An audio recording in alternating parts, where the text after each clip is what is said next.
مرحبا أهلا النوادي. السلام عليكم ورحمة الله وبركاته.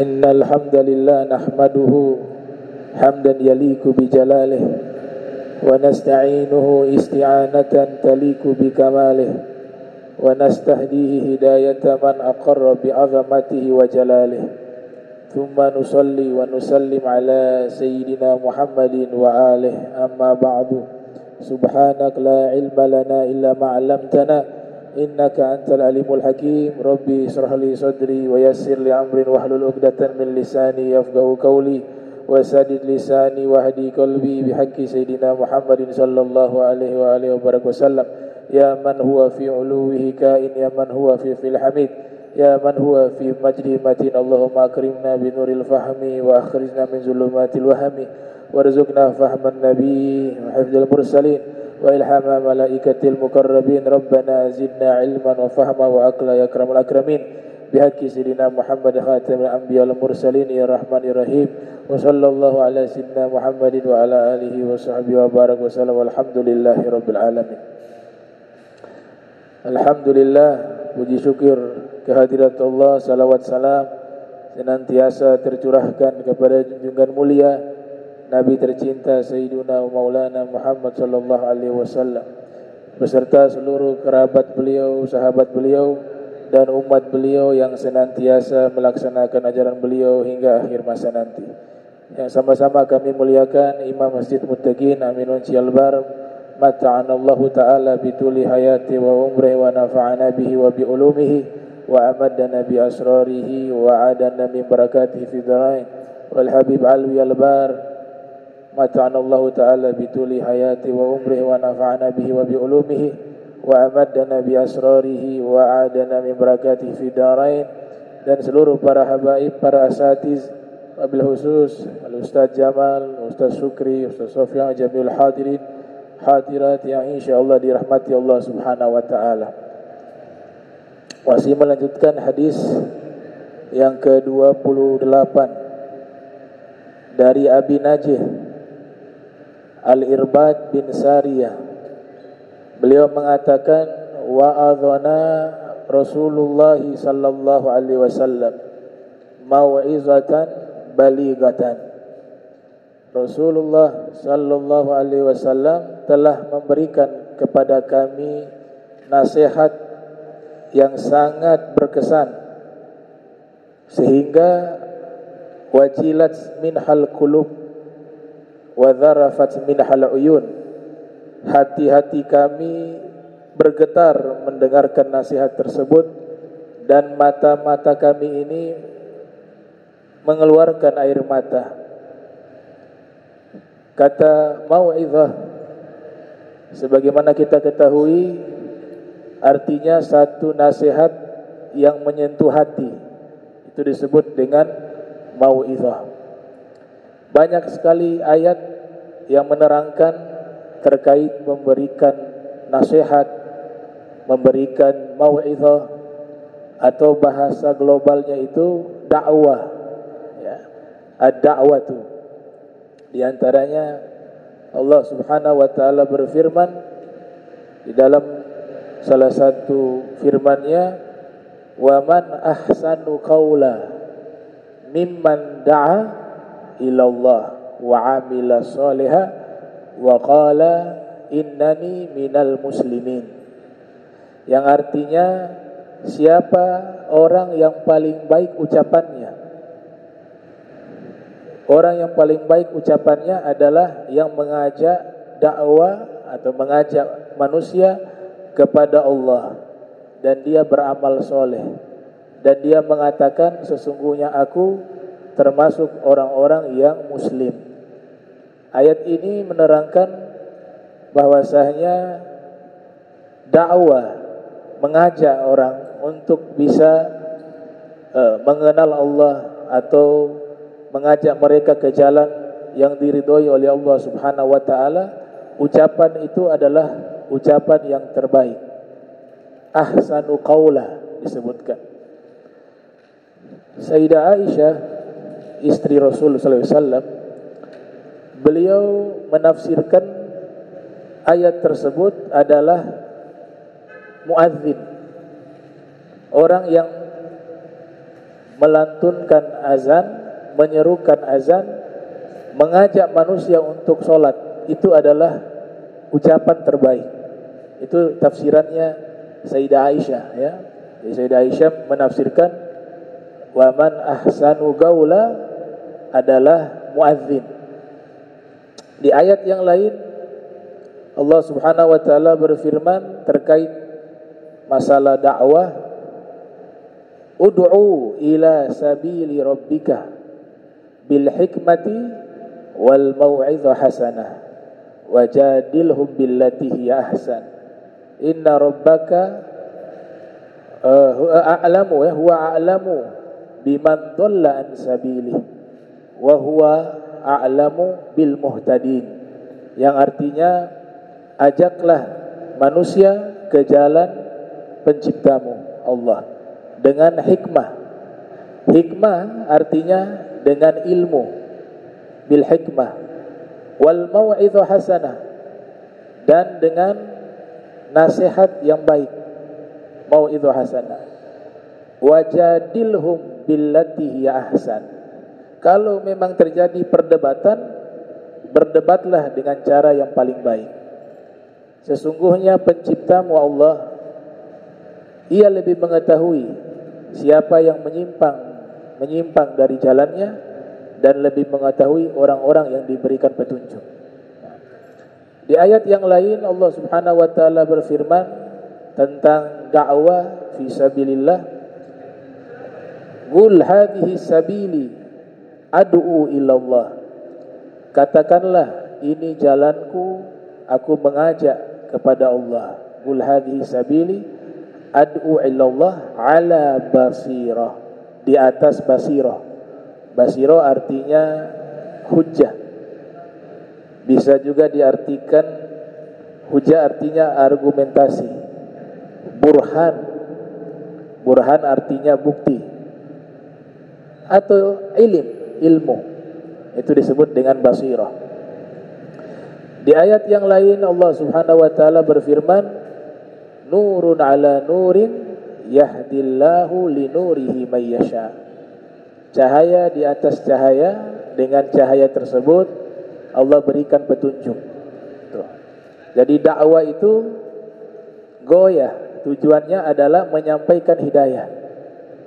Tujuan dakwah menyampaikan hidayah.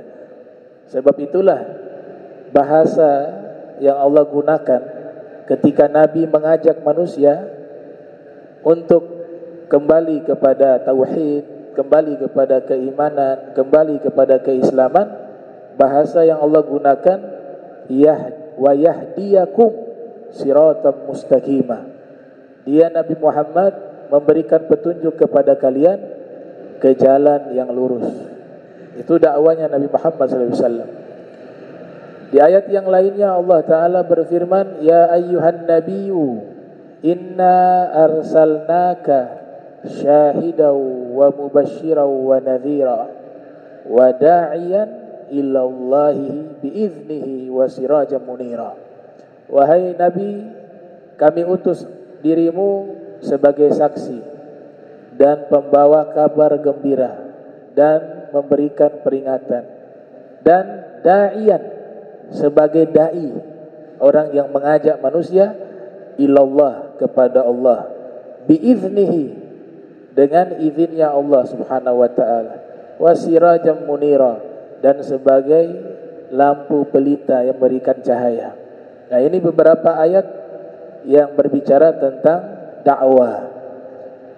Nah, kita yang sering mendengar dakwah tidak boleh bosan mendengarkan kebaikan, sekalipun kebaikan itu pernah disampaikan. Karena sesuatu yang baik mau 1000 kali, 2000 kali kita dengar, tetap memberikan manfaat kepada kita. Sehingga Nabi kita Muhammad SAW, beliau menyatakan lan yashba'a al-mu'minu min khairin yasma'uhu hatta hatta yakuna muntahahul jannah. Orang beriman tidak akan pernah kenyang mendengarkan kebaikan. Itu kata Nabi. Jadi orang beriman tidak bosan mendengarkan kebaikan, sekalipun sudah pernah dia dengar. Itu. Para ulama-ulama terdahulu, mereka membaca kitab yang sama, tapi bisa menghatamkan berulang-ulang kali. Ada yang sampai 100 kali hatam satu kitab. Ya. Ada yang mengulang kitab yang dibaca, dipelajari sampai 1000 kali. Seperti Abu Ishaq Syirazi. Tiap kali diulang dapat faedah baru. Tiap kali dibaca kembali dapat ilmu baru. Begitu terus-menerus. Nah, kata Nabi kita Muhammad sallallahu alaihi wasallam, "Lan yashba'a al-mu'minu", orang beriman tidak akan kenyang, "min khairin yasma'uhu", dari kebaikan yang ia dengar, "hatta yakuna muntahahul jannah", sampai dia masuk ke dalam surga. Kita ada dua tuntutan. Ada yang menyampaikan, disebut da'i. Ada yang menjadi objek yang disampaikan, mad'u.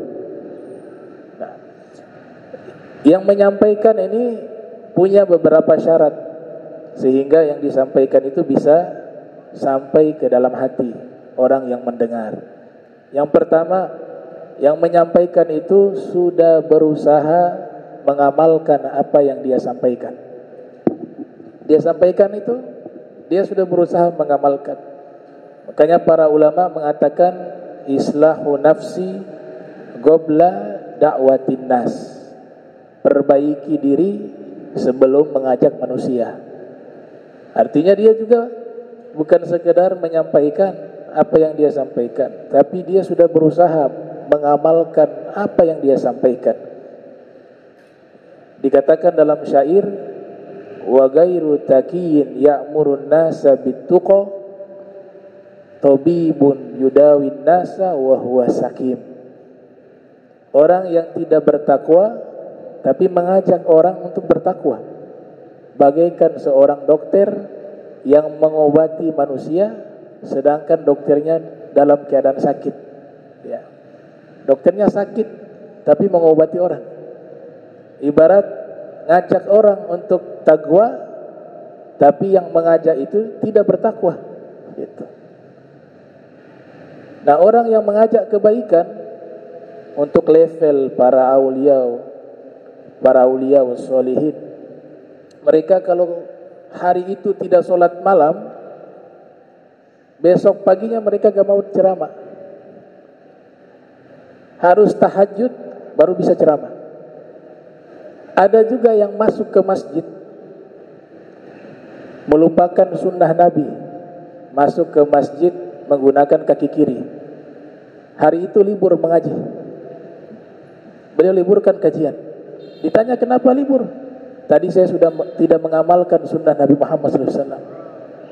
Saya masuk ke masjid pakai kaki kiri, terus saya mengajarkan agama buat apa? Saya langgar sunnah Nabi Muhammad. Nanti besok deh, besok baru kita kajian lagi. Itu Abdullah bin Abbas. Ada juga yang mereka punya wirid, habis sholat baca wirid. Ternyata pada waktu itu wiridnya dia ada kesibukan, tidak sempat membaca wirid. Maka wiridnya dikodoh 1 hari penuh. Yang tertinggal 1 kali dikodoh sehari penuh dengan wirid. Ada yang tidak sengaja ketinggalan sholat subuh 1 kali. Ibnu Umar, beliau kodok 1 hari penuh, 2 rakaat sampai hari besok. Padahal gak sengaja itu. Nah, itulah kaum solihin yang mereka punya rasa takut kepada Allah dan takut menyampaikan sesuatu yang belum diamalkan. Jadi islahun nas qabla da'watin nas, memperbaiki diri sebelum menyampaikan dakwah. Di sini juga ada satu masalah. Ada orang yang akhirnya tidak mau berdakwah dengan alasan belum mampu mengamalkan. Ini juga tidak sepenuhnya benar. Akhirnya apa? Sudah tidak ada lagi orang yang berdakwah. Dia berharap bisa mengamalkan semuanya secara sempurna. Itu tidak akan bisa. Yang penting sudah ada tekad untuk memperbaiki diri, tekad untuk mengamalkan semaksimal mungkin, sambil berdakwah, sambil dia memperbaiki diri. Tidak boleh dia tunggu sudah mengamalkan semuanya baru dia berdakwah. Pada akhirnya dakwah itu terhalangi. Karena kalau menunggu sempurna dalam dakwah itu tidak mungkin. Nah, kemudian yang paling penting dalam berdakwah adalah niatun solehah. Niat dalam berdakwah ini selalu menjadi pembahasan utama di dalam kajian dakwah. Kita niatnya jelas dalam berdakwah. Allah Ta'ala berfirman, itu ad-da'wah ilallah. Satu tok itu. Dakwah itu hanya mengajak kepada Allah. Tidak boleh kita berdakwah mengajak ke diri kita. Kita mengajak orang untuk masuk ke majlis kita. Jadi dakwanya bukan kepada Allah, tapi kepada majlisnya. Dakwah kepada dirinya, dakwah kepada golongannya. Itu tidak boleh. Karena di Al-Quran yang namanya dakwah hanya satu. Ad-da'wah ilallah. Dakwah itu harus diajak manusia kepada Allah Subhanahu wa ta'ala. Kemudian yang berikut, seorang dai harus mengikuti hukum di dalam berdakwah. Jangan mengikuti selera pasar. Jangan mengikuti selera manusia. Kalau dakwah mengikuti selera manusia, ternyata di situ ada pelanggaran, maka dakwah ini menjadi rusak. Misalnya, ini lagi tren nih, hijrah-hijrah ya. Dibuatlah acara dakwah, tapi di situ campur aduk laki dan perempuan. Aurat terbuka. Kemudian ditambah acara-acara yang keluar dari hukum Islam dengan alasan menarik mereka dulu biar bisa masuk. Itu bukan hal yang tepat dalam dakwah. Karena dakwah itu kita gak boleh mengikuti selera manusia. Dakwah itu harus mengikuti seleranya Allah, hukumnya Allah.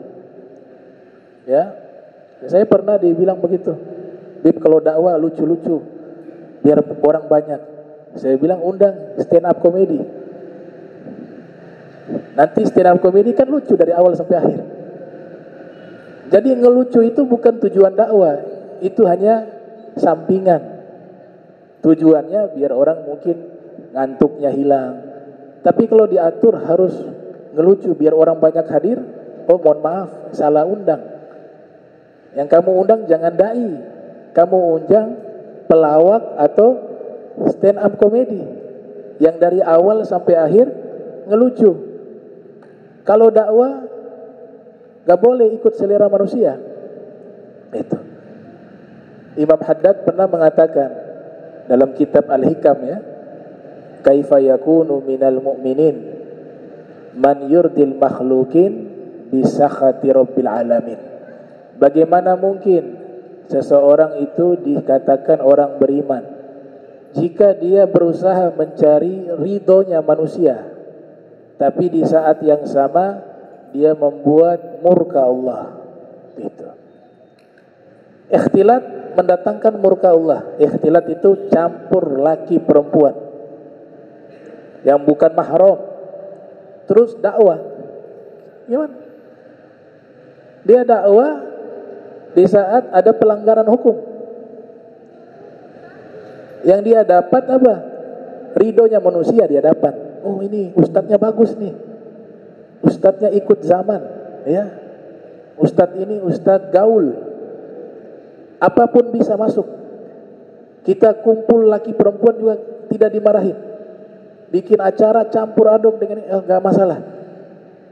Saat itu manusia ridho. Oh laris, bisa laku dia. Tapi di saat yang sama Allah murka. Kenapa Allah murka?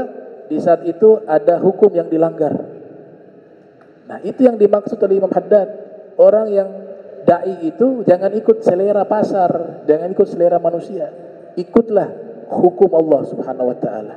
Kaifa yakunu minal mu'minin man yurdil makhlukin bisakhati rabbil alamin.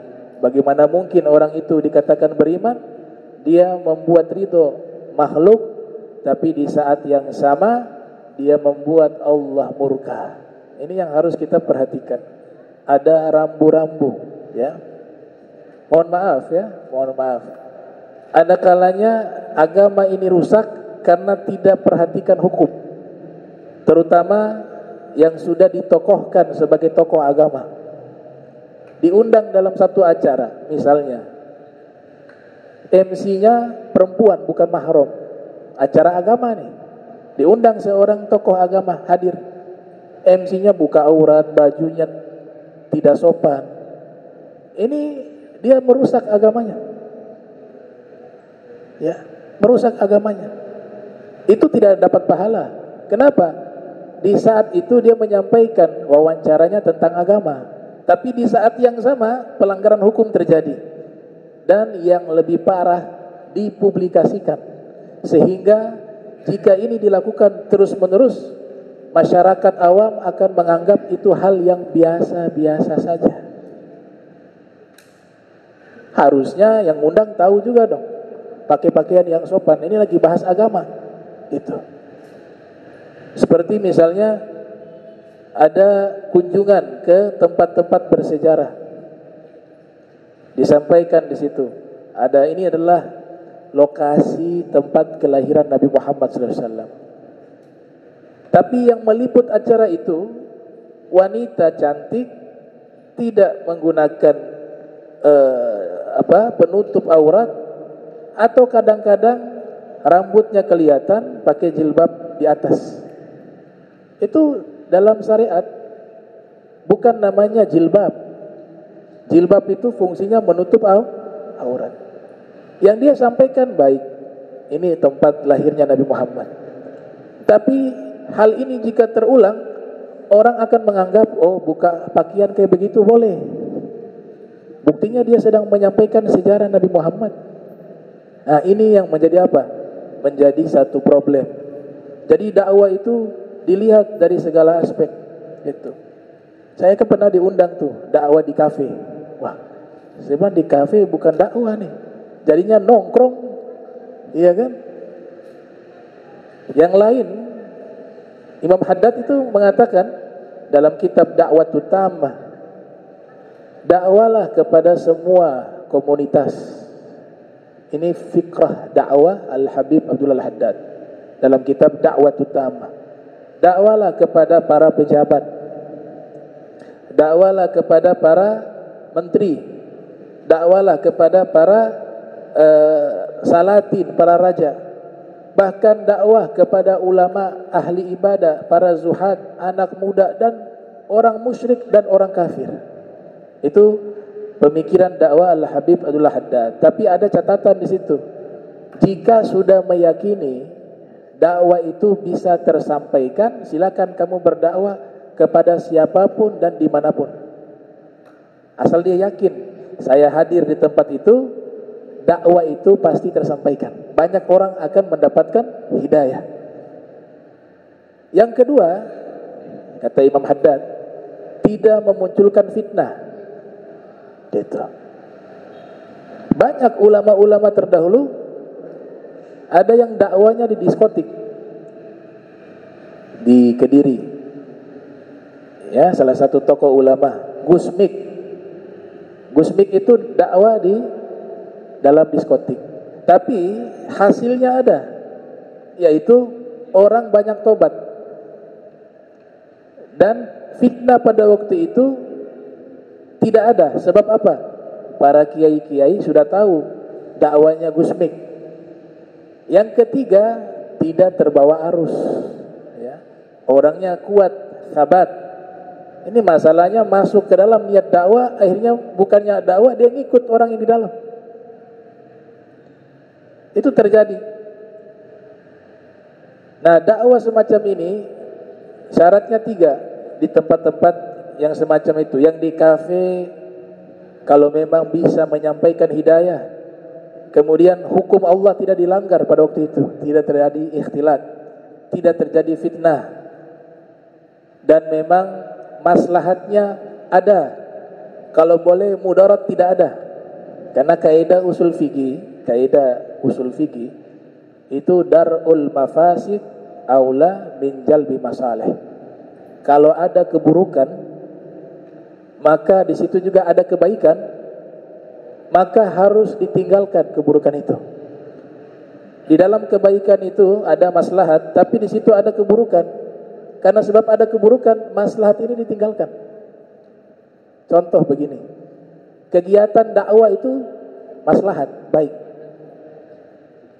Saya adakan di satu tempat, di situ akhirnya apa? Ada mudarat. Mudaratnya yang hadir anak-anak muda. Datang saja goncengan berdua, laki perempuan, yang bukan mahram. Sudah ngumpul di tempat acara, duduknya campur aduk. Dan pembukaan acara ada joget-joget. Nanti belakangan baru dakwah, biar semua hadir. Ini joget-joget laki perempuan. Jadi acara dikemas, ada joget-joget, nanti belakangan baru ada ceramah. Tujuannya panitia bertujuan biar anak mudanya ini semuanya ngumpul. Nanti sudah kumpul, sudah habis joget, sudah habis ya acara-acara semacam itu, baru terakhir diberikan siraman rohani. Ini kalau dalam kaidah fikih, acara ini tidak boleh dilaksanakan. Kenapa? Maslahat ada. Maslahatnya apa? Mereka yang hadir bisa mendengarkan apa? Tausiah. Tapi mudaratnya juga ada. Ada pelanggaran hukum. Kaidah usul fikih darul mafasid aula min jalbil masalih. Menolak keburukan lebih diutamakan dibanding mendatangkan kebaikan.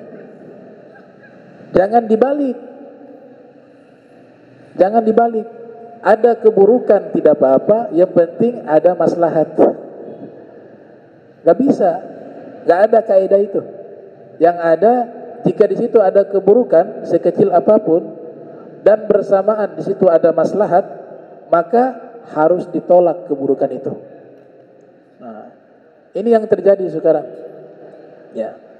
Kemudian kalau berbicara kepada umat, Al-Imamul Haddad mengatakan, ini nasihat bagi para dai, bagi para penceramah termasuk kami. Kalau bicara kepada umat, usahakan berbicara 3 hal, kata beliau. Itu dalam kitab Al-Hikam Al-Haddadiyah.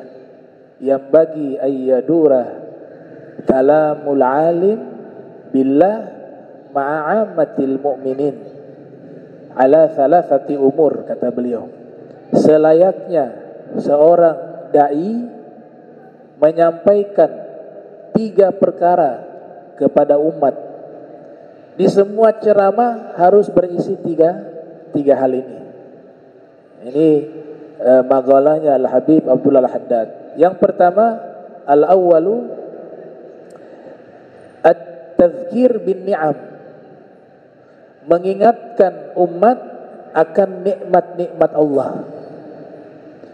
Kita sebutkan alhamdulillah sudah diberikan nikmat Islam, iman, nikmat sehat.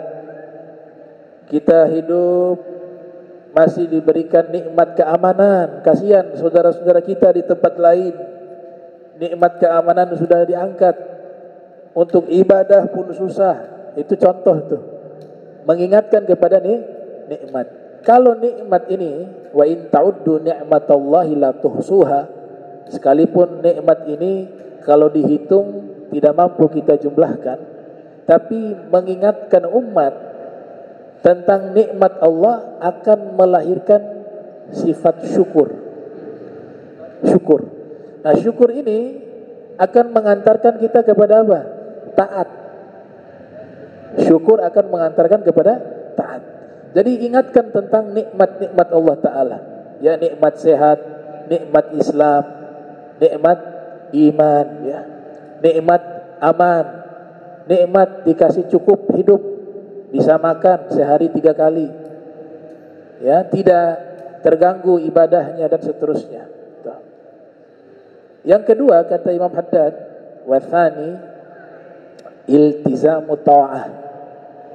Ingatkan kepada umat agar senantiasa taat kepada Allah. Jadi kita ajak umat untuk selalu taat kepada hukum Allah.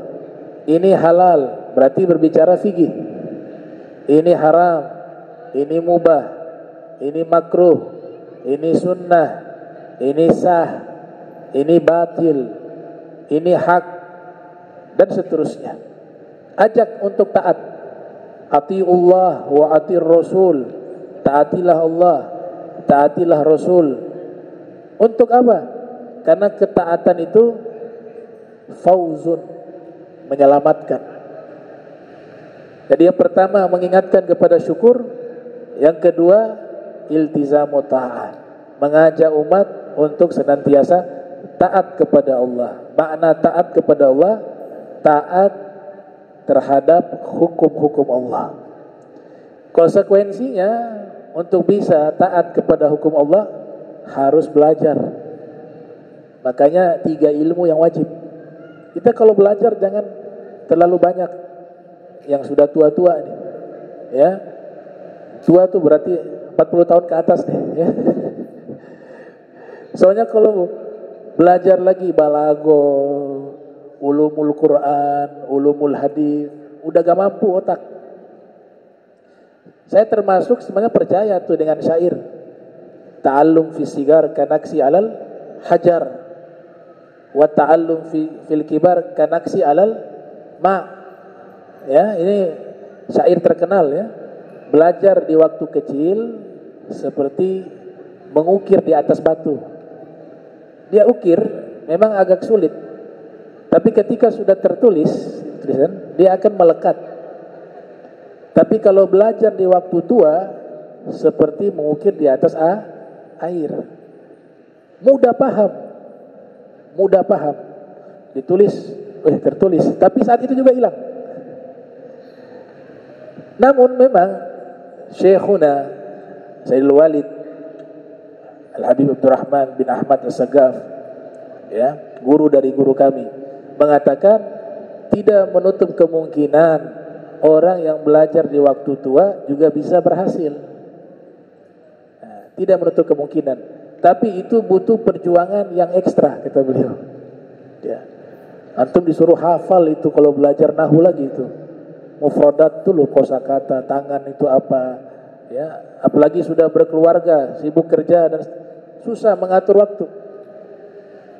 Ngafal itu hadis, ngafal itu Al-Quran, itu ilmu bahasa Arab saja cabangnya banyak. Ada nahu, ada sorof, ada i'rab, ada badi', ada arud, ada ma'ani, ada qawafi, banyak itu. Maka yang memang sudah usia sudah 40 tahun ke atas deh, fokus kepada 3 ilmu saja, karena 3 ilmu ini wajib, ya. Tapi yang mau belajar nahu gak apa-apa ya. Pak Jamal belajar nahu juga, barokahnya dapat tetap buat anak. Tapi yang menjadi prioritas 3, ilmu kalam, ilmu fikih, ilmu tasawuf akhlak. 3 itu yang wajib. Fa farduhu ilmu sifatil fardi ma ilmi ma yahtaju muaddi min fardi dinillahi fid dawami katuhri was salati was siyami wal baylil muhtaji litabayyu'i wa zahiril ahkami fis sana'i wa ilmu da'ilil qulubi mufsidi kal ujbi wal kibri wa da'il hasadi wa ma siwa hadha minal ahkami fardu kifayatin alal anami. Itu kata Ibnu Ruslan, ya. 3 ilmu itu yang wajib. Nah, jadi iltizamu ta'ah berarti dituntut kita belajar ilmu fikih. Ilmu fikih wal umru an tahsili kulli ilmin yaksuru fabda minhu bil aham wa dzalikal fiqhu fa innahu minhu ma la ginan fi kulli halin anhu. Kata para ulama, ilmu ini singkat, tidak cukup menghasilkan semua ilmu, gak bisa kita raih semua ilmu. Maka mulailah dengan ilmu yang paling penting, yaitu ilmu fikih, karena ilmu fikih selalu dibutuhkan di setiap keadaan. Bahkan Imam Syafi'i mengatakan, lan yabluga al-ilma jami'an ahadu, tidak akan mungkin seseorang bisa menguasai semua ilmu. Kata Imam Syafi'i, gak mungkin. Pasti ada ilmu yang dia tidak kuasai. La walau hawalahu alfasana, sekalipun dia sudah berusaha selama 1000 tahun untuk belajar, tetap tidak akan bisa menguasai semua ilmu. Innamal ilmu bahrun, innama ilmu amikun bahruhu, karena ilmu ini adalah lautan yang sangat dalam. Fakhudhu min kulli syai'in ahsanahu, maka ambillah ilmu yang paling terbaik dan manfaat untuk dirimu. Itu nasihatnya Imam Syafi'i rahimahullah. Ya, jadi yang kedua, iltizamu ta'ah. Yang pertama tadi apa, Imam Haddad? At-tadhkir bin ni'am, mengingatkan umat untuk selalu mensyukuri nikmat. Yang kedua, mengajak umat untuk selalu taat kepada Allah. Dan yang ketiga, ats-tsalits, yaitu istinabul ma'asiyah, mengingatkan umat agar tidak bermaksiat, tidak melanggar hukum-hukum Allah Subhanahu wa taala. Jadi 3 hal ini diusahakan harus ada di dalam dakwah, di dalam ceramah. Ya. Ulama lain menambahkan at-targhib, disebut targhib, memotivasi orang untuk beramal soleh, masuk ke iltizamu ta'ah tadi. Atau tarhib, tarhib adalah memperingati orang jangan sampai melakukan perbuatan dosa. Itu disebut at-targhib wa tarhib. Jadi satu kitab karya Imam Al-Munziri, kitab at-targhib wa tarhib.